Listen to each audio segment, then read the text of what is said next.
Hello guys! Welcome back again dito sa aking YouTube channel. So for today's video, mag-share ako sa inyo guys ito sa aking ginagawa ngayon.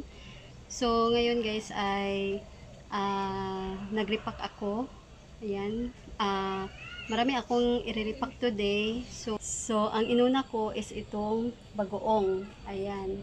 So mabenta kasi guys dito sa amin ang bagoong. So noong fiesta dito sa amin, so wala masyadong naghanap ng bagoong, pero pagkatapos ng fiesta, so madami guys ang naghahanap ng bagoong dahil ayan, nauumay na sila sa karne.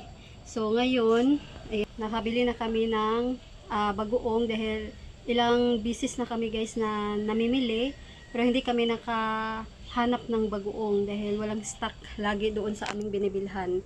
So mga ilang weeks din guys na hindi kami bili ng bagoong, kaya marami ang naghanap dito sa amin. So wala akong naibigay dahil walang stock.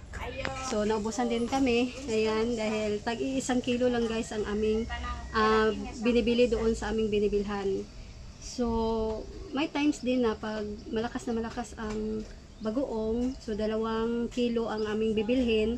Pero noong nakaraan na nakabili kami, ay bumili lang kami ng 1 kilo para ayan, hindi madaling masira. Ayan, dahil may times na malakas, may times din na matumal ang bagoong. So ngayon guys, nakahanap kami kagabi ng bagoong dahil yung binibilhan namin is laging close na.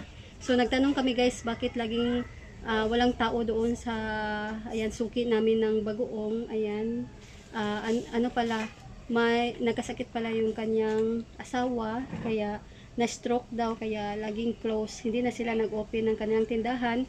Pero yung mga tinda nila guys is nandun pa sa kanilang tindahan, pero hindi na nag-open, mga ilang buwan na. Kaya ayan, ibang tindahan na naman ang aming binibilhan dito sa bagoong at sa katuyo.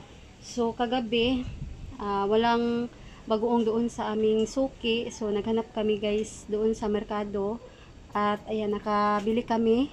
1 kilo yung binili namin na bagoong. Ang nabayaran namin is 120. Ayan, so ngayon nirepack ko na siya. Ayan, binili namin ito guys kagabi. So ganito lang kadami guys. Ayan, so ito is 2 kutsara ng bagoong. So ang presyuhan ko nito is 10 pesos. So tingnan natin guys kung ilan ang aking nagagawa dahil hindi ko pa ito nabilang. Ayan, dito sa amin medyo matagal-tagal naman siyang maubos. Nasa 1 week mahigit siyang maubos. Hindi naman siya mauubos agad, ng ilang araw lang. So aabot pa siya ng weeks or 2. Ayan, so 1 kilo lang yung binili ko para laging bago guys ang ating stock. So ayan guys, magsimula na tayong bilangin itong aking naripak na bagoong. So tingnan natin kung magkano ang ating kikitain dito, magkano ang ating tutubuin. So nabenta na kanina guys isa, may nabenta na isa, so meron na tayong benta na 10 piso. So kaninang umaga, so hindi pa ako nakapag-repack pero may naghanap, kaya ayan. So ayan guys, magsimula na tayong magbilang. Keep on watching. So binaliktad ko na guys itong camera para ayan, makita natin. Then dito ako nag-repack dahil yung lamesa namin ay nilagay namin doon sa aming labahan area. So hindi pa namin binalik dito sa aming tindahan, kaya ayan, wala akong lamesa dito, kaya dito ako nag-repack. Ayan, so nakaupo lang ako dito sa aming terrace. So dito guys ang aming tindahan, then dito palabas ng aming so terrace namin ito guys, pero parang tindahan na rin dahil dito nakatambak ang aming mga stock. So ito yung mga pinamili namin. So may tubig dyan, butas kasi yan guys. May nagpalit ng tubig, galon ng tubig na mineral, pero butas yung kanilang so hindi namin namalayan. So hindi na namin malaman kung kaninong galon yan, kaya ayan, wala tayong magagawa, kaya dyan na, hindi na yan magagamit. So ayan, magsimula na tayo. Then ayan, ika-count natin 1, 10 pesos ang bentahan ko nito. 1, 2, 3, 4, 5, 6, 7, 8, 9, 10, 11, 12, 13, 14, 15, 16, 17, 18, 19, 20, 21, 22, 23, 24, 25, 26, 27. So, bali, 28 pieces lahat guys ang aking naripak dahil yung isa nabenta na kanina. So, ito is 1 kilo. Ayan. So, 28 pieces ang ating naripak. So, pag nabenta ito lahat, aabot ito guys ng 280. So, medyo malaki-laki ang ating kikitain dito sa ating naripak na bagoong na tag 10 pesos. So, ganito kadami guys. Madami siya kapag, ayan, may times kasi na kukuha rin kami, then kakainin namin. So, matagal maubos talaga itong 10 pesos. So, ganito lang guys ang aking pag-repack ng aking bagoong. So, ang gamit ko ditong plastic is transparent na nasa 6 by 9. Ayan, para matali pa natin guys. So, noon ginagamit ko is 3 by 10. So, ngayon, medyo mahirap yun guys na i-repack. Kasi na ano dito sa mga gilid-gilid. Kaya, ayan, mahirap na guys, baka mangangamoy, then papasukan ng langaw. Kaya, ito na yung gamit ko na plastic. So, itatali ko lang ito ng aming, gamit ko yung parang sinulid na tahi ng bigas. So, yun guys, ang aking itutusok dito. Gagamit din ako ng karayom na malaki para matusok ito guys. So, ganito lang ako mag-repack. Ayan. So, ang ating tubo dito guys is nasa 160 pesos. Dahil 280 lahat, pag ito ay nabenta lahat. So, ang ating puhunan is 120.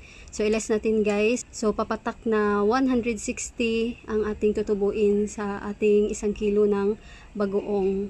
So, malaki-laki guys ang ating kikitain dito sa ating niripak na bagoong. So, ito is dagdag kita na rin dito sa ating tindahan dahil mabenta din ito guys sa amin.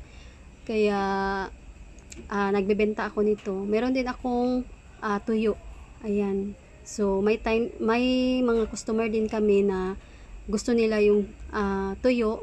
Yung iba naman is ang gusto nila is bagoong.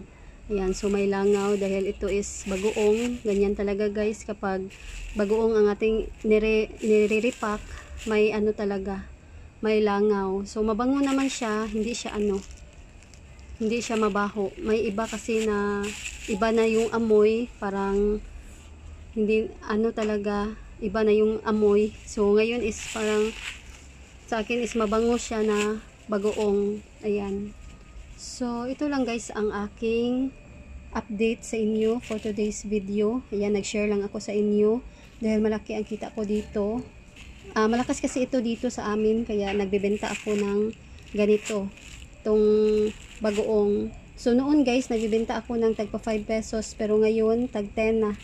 Dahil hindi na, guys, mahirap na kasi pag madami kasing nagagawa sa 5 pesos. So, hindi na ako gumagawa dahil matagal akong matapos. So, mabenta naman siya kahit 10 pesos na ang aking bentahan.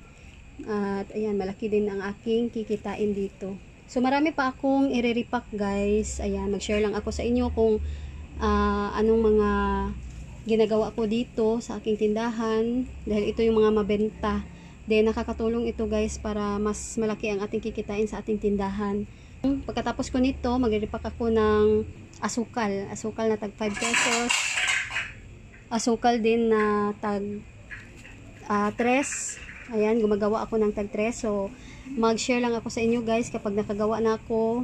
Then, nag-repack din kami ng mantika. So, mag-repack din ako ng cornstarch. So, sa susunod na video ko na yun guys, i-share. So, ito lang guys ngayon ang aking update sa inyo for today. Ayan. Kasi ito yung ginagawa ko ngayon. Kaya ito na lang muna ngayon ang aking update sa inyo. So, ayan guys. Sana ay nagustuhan ninyo itong aking video for today. So, thanks for watching.